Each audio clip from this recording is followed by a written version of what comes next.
If you're wondering what's ahead for our housing markets and Australia's economy, in this week's Property Insider Chat, Dr. Andrew Wilson and I are going to give you some clues in the news as we look at some of the latest data, including what's happening to wages figures and how one state in particular, wages are growing substantially more than other parts of Australia. We're also going to look at the cost of building a new dwelling, retail figures, and despite the cost of living, yes, retail figures have crept up a bit.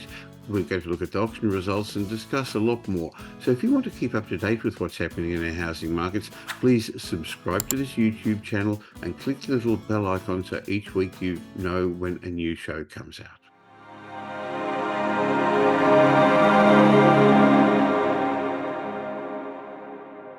While the last couple of years were full of uncertainty and difficult times managing the impact of fast rising and higher interest rates, our housing markets have delivered 18 months of consistent property price growth, but they've become very fragmented. Many were hoping for an interest rate relief by the middle of the year, but this hasn't eventuated and it's unlikely to occur for some time. And in these weekly Property Insider Chats, Australia's leading housing economist, Dr. Andrew Wilson, and I discuss the clues in the news to tell you what's ahead. So today I'm going to ask Dr. Wilson about a number of recent data sets that may give us some idea of what's ahead, including house price costs, retail figures, and what's happening to our wages, because of course these will feed into inflation and how the Reserve Bank is going to eventually handle interest rates. Hi, Andrew. Yeah, good day, Michael. And it's a bit of a catch-up show today. We missed on a few of those data releases over the last month, and some of them are quarterly and 6-monthly data releases that have come through. So a bit of catch-up before it catches up with us with the next lot of data. So, and it is important, we've been very busy with our show over the last month or so with the latest data, particularly prices and rents.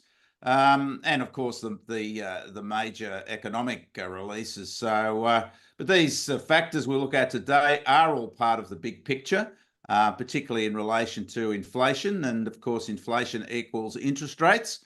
And as you said, Michael, the perhaps a little bit inflated hope of an interest rate cut this year, I think, is now we're becoming, all those commentators are becoming a bit more circumspect about the likelihood of a cut, and I think that. All power to the Reserve Bank. They're certainly very conservative in their pronouncements in regard to the outlook for interest rates. And I would be really surprised, given what they've been saying, if we did get a cut this year. And I think that, as we've discussed here a couple of times, that the Reserve Bank's now looking clearly at those quarterly data sets for inflation. We will get the monthly inflation data out this week, so we'll talk about that next week. But the Reserve Bank's really focusing on that quarterly data set. And the next quarterly data set will be for the September quarter. And the ABS will release that. That's the inflation data in the middle of October. So that will bring us right up to the November Melbourne Cup Reserve Bank meeting, in which a few are penciling in perhaps a opportunity for a cut there. But I'd suggest we'd have to have a stupendous result for inflation then that next those next figures for the Reserve Bank to meet. So that's my logic, saying that perhaps I think it's going to be steady as she goes for the remainder of the year. And the only sort of grey area is the economy, and we're going to look at a few of those economic factors today.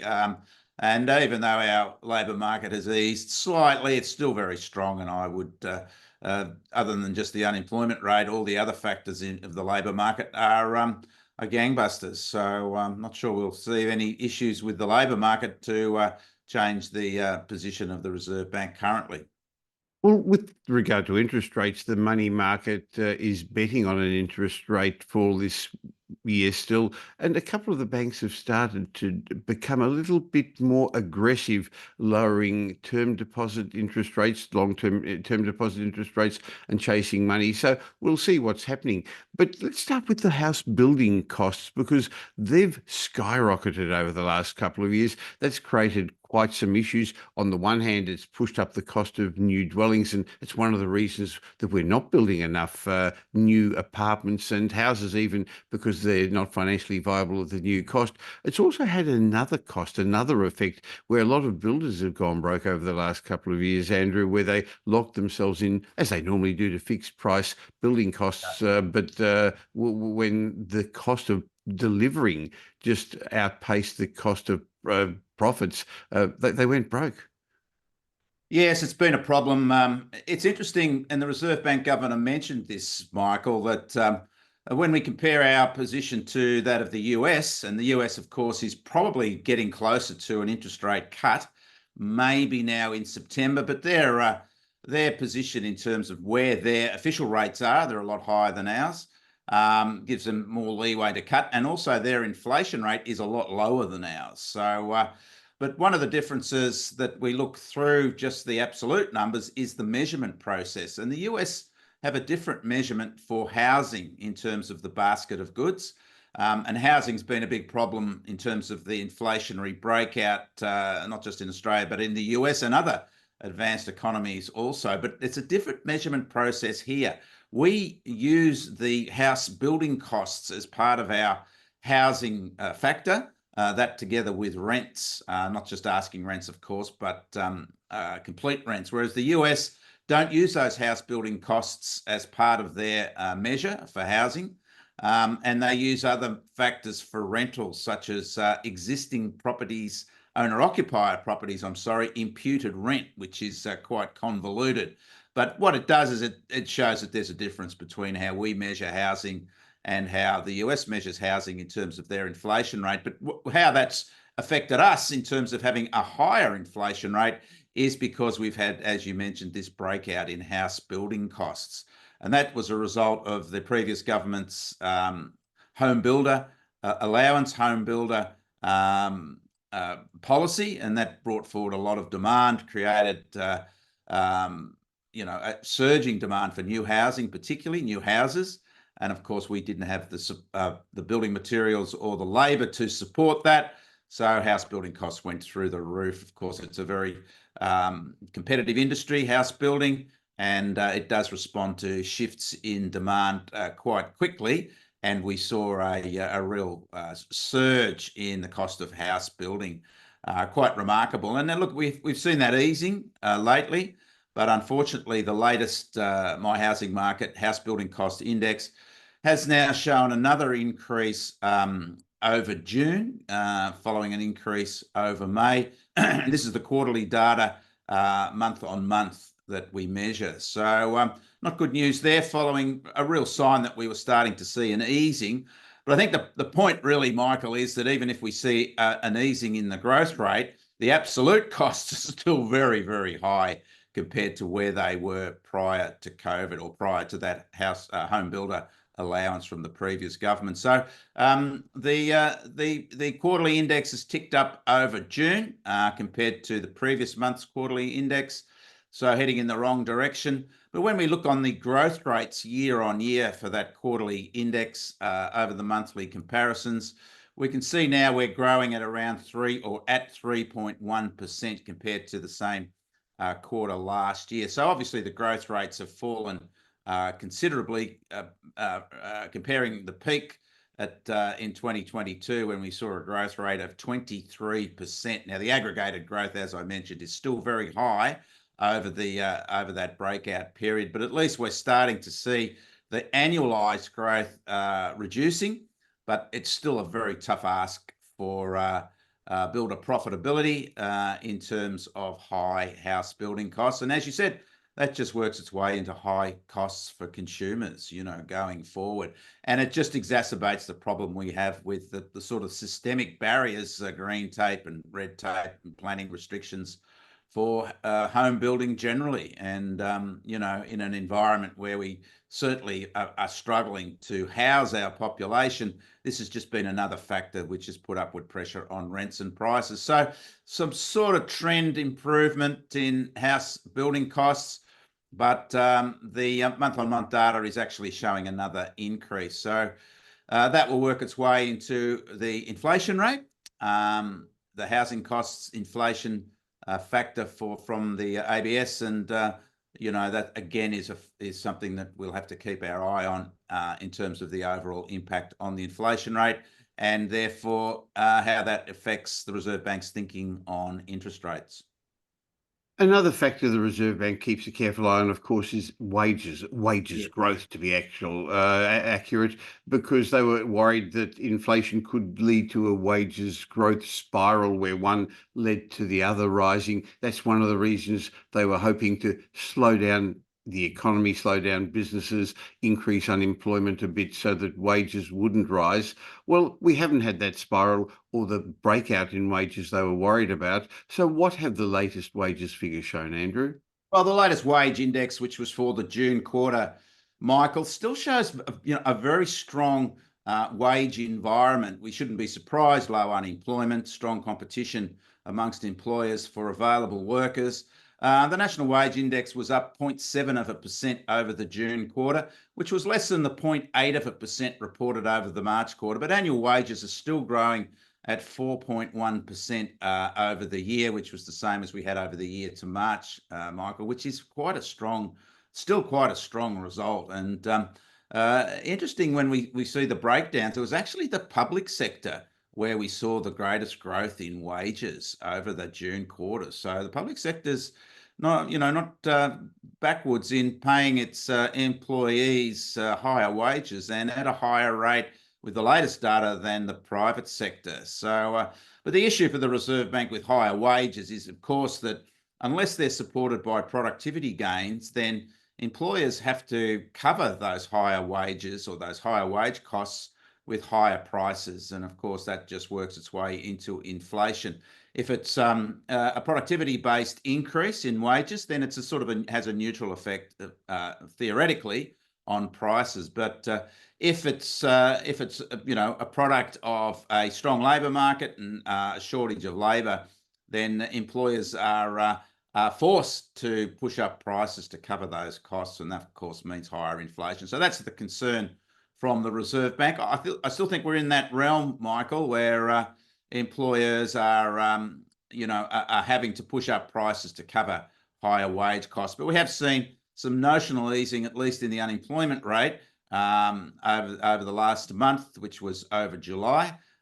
So perhaps that will take some pressure off that, the higher price environment to cover higher wages. But still a very good result there for employees who are trying to catch up with higher inflation, that wages are still rising. But particularly good news for public sector employees, Michael, that are getting the benefit over in terms of the comparison to the private sector. And when we look at the trend, we can see our wages growth is still quite strong when we compare it to two previous strong periods of economic activity, the mining boom of the 2010, 11 and 12, where our wages are growing faster than at that period, and just below the period of the great mining boom through the late noughties, 2005 to 2007, where we saw wages growth peak at 4.3%. So still a very strong result for wages growth, Michael. So I think that's something that the Reserve Bank will be keeping an eye on. And the Reserve Bank must be annoyed that the government's spending on infrastructure and other things as well. So the government spending and the government wages is actually fighting against lowering inflation, isn't it? Well, that's right. It was a bit of a surprise how strong the public sector wages growth was over the quarter, clearly breaking clear of the private sector. So, and as you said, Michael, these are not positive factors for the Reserve Bank trying to quell inflation, and inflation driven by that wages prices type of spiral, as you mentioned, which is once you're over 4%, you're really in the realm of a wages prices spiral. But as I said, at least when we look at the inflation rate, we're now starting to see some growth in real wages, and that's good news for consumers out there that have had to watch their real wages fall over the past couple of years with high inflation. One of the things that we keep a track of, Andrew, is retail sales. And with higher wages, I guess some people are spending more. Now, I don't think we want to play down the fact that there are people out there who are really suffering with the cost of living, whose wages haven't gone up and who can't make the money go around well enough at the moment. But overall, retail sales are higher, aren't they? Well, they are, Michael, and I think one of the factors there is, which sort of reflects on real wages growing again, is weekly earnings have been increasing. We've seen some big increase in average weekly earnings, which is a 6 monthly data set that's brought out by the ABS. When we look at the breakdown in the states, we've seen over the past year, Queensland's average weekly earnings are up by 6.1%. So a very strong result there. And when we look at average weekly earnings on a state-by-state basis, no surprise there that Western Australia, which is Australia's strongest local economy, has the highest average weekly earnings at over $2,000. And that's one of the reasons, Michael, that Perth housing market is performing so strongly, because even though its median prices are lower than the other capitals, its wages are considerably higher. So they have a capacity to pay more because of their high wages and lower borrowing costs in terms of the price of properties that they're securing. So that's one of the key reasons why we've seen strong growth in the Perth housing market. And another factor, of course, why we're still seeing, as you mentioned, strong retail sales growth. And retail sales with the latest data was up by 0.5%. These are actually strong figures. This is the June figures, Michael, up by 0.5% over the month. The ABS, who's continually trying to come up with excuses why retail sales are higher than they've sort of predicted they would be, has put the high result over June at the feet of mid-year sales as being the responsible for the growth. But we've just seen consistent growth in retail sales. Even though predictions have been that would fall, the Reserve Bank has conceded that consumption is higher than they thought it would be, that some of their measures haven't been reflecting what's actually happening. And I think retail sales reflect that. As I said, up 0.5% over the month, up by 2.9% over the year, Michael. Now, that's comparing the mid-year sales last year to the mid-year sales this year. So I'm not sure that sort of holds water, that excuse from the ABC or from the ABS, that reason. And as I said, it followed a 0.6% rise over May. And we're still well above where we were a year ago in terms of retail sales. So we're still tracking higher. And I think that, we obviously have the issues that are, because this is the value of retail sales, Michael. So with inflation and high migration, of course, that means we have more people and the value of retail sales is higher. The underlying value and the more people in the economy. So that Yeah. will always push up the value of retail sales. But I think even notwithstanding those driving forces, that we're still seeing strong retail sales growth, notwithstanding that, and continuing to track above where it was a year ago, and certainly well ahead of, notwithstanding those factors of migration and inflation, well ahead of where it was the same time in the pre-COVID period, Michael, still around 40% higher, our spending levels. So, again, not great news for the Reserve Bank in a sense, because they'd be looking for, less demand in the economy to put some downward pressure on prices. But it's still there in terms of retail sales. I just wanted to remind you that this is not specific investment advice because we don't know your personal circumstances, but we're more than happy to have a chat to help you take advantage of the opportunities the current property markets are offering. So why not have an obligation-free chat with one of the wealth strategists at Metropole to discuss your goals, your options, and what you could do? We're much more than just another buyer's agent. We help you safely create intergenerational wealth through strategic property and wealth advice. Remember, property investment's a process, not an event, so you can't just go out and buy any property and hope to be successful. In fact, now more than ever, getting the right advice is critical. So if you're looking to invest in property or buy a home, go to metropole.com.au and organise a time for an obligation-free chat. You're going to find that at Metropole we're big enough to tip the scales in your favour, but still small enough to care. And since we don't have any properties to sell, our advice is independent and unbiased. With regard to our housing markets, Andrew, we each week look at the auction results because they give us a good indication of how vendors and buyers are feeling. Springtime's coming up really soon, and on that basis, there's going to usually be more listings, more properties put up for sale, and often more buyers out in the market. We'll see what's happening this year, but there are already indications of a few more properties put up for auction. How did the markets fare this weekend? Well, the bounce, particularly in Melbourne and Sydney, is certainly on the pre-spring bounce that we get through the middle of August to the end of August. There's, this looks like being just a normal spring breakout. The spring selling season is alive and well with these preliminary figures. We've still got a couple of weekends to go, of course, until we're officially in spring. But no doubt we've seen another big surge in activity. Auction numbers are up. Clearance rates were down a little bit in most of the capitals, Michael. But I think that's, again, a shorter term reflection or response to higher listings, more choices for buyers. But when we put it all together in terms of the clearance rates and the higher numbers of listings, we're actually seeing higher numbers of actual sales, Michael, on the ground auction sales. So selling, is higher because even though clearance rates are marginally lower in a couple of the capitals, the higher numbers of listings are bringing up the sales. And when we look at the breakdown for the capital cities, big weekend in Sydney, 859 auctions. That was quite a steep rise from the previous weekend, 809, and the Sydney clearance rate was actually higher, Michael. So a good weekend there, and a real sense of spring with those results. The auction numbers in Sydney were well ahead of where they were at the same weekend last year. Clearance rate is still lower because we were still in that boom type period of the buyer revival in last year's bounce back market, but not too far away now, clearance rates in Sydney. But certainly a lot more sales happening, and those clearance rates are holding above 70% despite those higher listing numbers. Melbourne also had a big leap in auctions. Nice feel for the spring season coming into Melbourne. I think Melbourne will have quite a good spring selling season, Michael.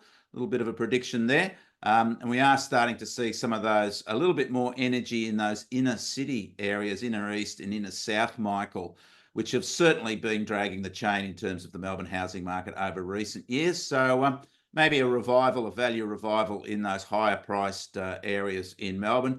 But a 63.5% clearance rate, a little bit lower than the previous weekend, but sales numbers were certainly higher. And the clearance rate's not too far away from where it was a year ago in Melbourne, and certainly listings are higher, similar to Sydney. Brisbane listings down, clearance rates a little bit lower in Brisbane, but we know anything over 50% reflects a positive market in Brisbane. But Brisbane auction numbers, again, well ahead of a year ago. But of course, Brisbane was in the midst of one of its strongest boom time periods a year ago, with those, for what was for Brisbane, remarkable clearance rates above 75% last year. Adelaide, the same number of auctions. Clearance rates a little bit lower in Adelaide. Looks like Adelaide's left behind those 80% plus clearance rates. Look at a year ago for Adelaide, Michael, 91.9% clearance rate in Adelaide. Quite extraordinary. And it was producing those results, in what was just a bun fight for property, I guess you'd call it, in Adelaide a year ago. Just extraordinary results, but still certainly a positive market for sellers in Adelaide. And we know that where prices and in Brisbane are still rising quite strongly in those two markets. Canberra, a little bit disappointing, fewer auctions, and the clearance rate fell away. We've been certainly reporting a revival in that Canberra market over recent weekends. Some consistency above 60% clearance rate, but tracked back again. So it's a little bit like 2 steps forward and 1 step back for that Canberra market at the moment. So we need to keep an eye on that, but certainly a market that's struggling to get out of the doldrums in Canberra, despite showing some early signs of that recently. When we look at the trends, Sydney continuing to track above 70%, clearly still a seller's market in Sydney. Melbourne holding its own. In fact, its clearance rates so far over August, Michael, are the highest in 6 months. So a steady market in Melbourne. And as I said, we're sort of awaiting the higher price sections of that Melbourne market to kick up. There's no doubt that mid-priced and budget-priced properties in Melbourne are still finding buyers, particularly areas to the northeast and the outer east and the western suburbs as well. Brisbane, steady there above 50%, which is what we expect from Brisbane, that has a slightly different auction culture. And Adelaide now tracking consistently above 75% after a weaker winter period. And as I mentioned before, still a good seller's market there in Canberra with prices rising. In Adelaide with prices rising. And Canberra just really struggling to get above 60%. And we'll wait to see if Canberra can sustain a spring revival to pick it back up to where it was at the same time last year. Of course, you want those auction clearance rates Saturday night at 6:30 on my LinkedIn site, Doc Andrew Wilson at LinkedIn. You can get the headline results for each of the capital cities, and Michael publishes the full national report, which has the regional breakdowns for Melbourne and Sydney, as well as the top 10 sales under the hammer for all the capitals at my LinkedIn site. And there, if you've missed the national report from Michael, there is a QR code, which will give you a link to a PDF file. So we've covered some dry areas today, in a sense, Michael, with we're catching up with some of the economic data, but I do think it helps us paint that picture of what's happening in terms of interest rates. And look, as I keep saying, as we keep saying, the best thing for the market, for the housing market, is a period of steady interest rates going forward without those disruptions which higher and lower rates do cause in the market. And we're just starting to see, in some capitals at least, the disruptions from higher interest rates 2 years ago now starting to dissipate. And that gives buyers and sellers a bit more certainty and confidence going forward in terms of their buying and selling decisions. Well, next time we catch up, Andrew, it'll be the end of month figures for August. That's come around really quickly. Yes. So I look forward to seeing how our housing markets performed. Catch up with you in a few days' time. Thanks, Michael.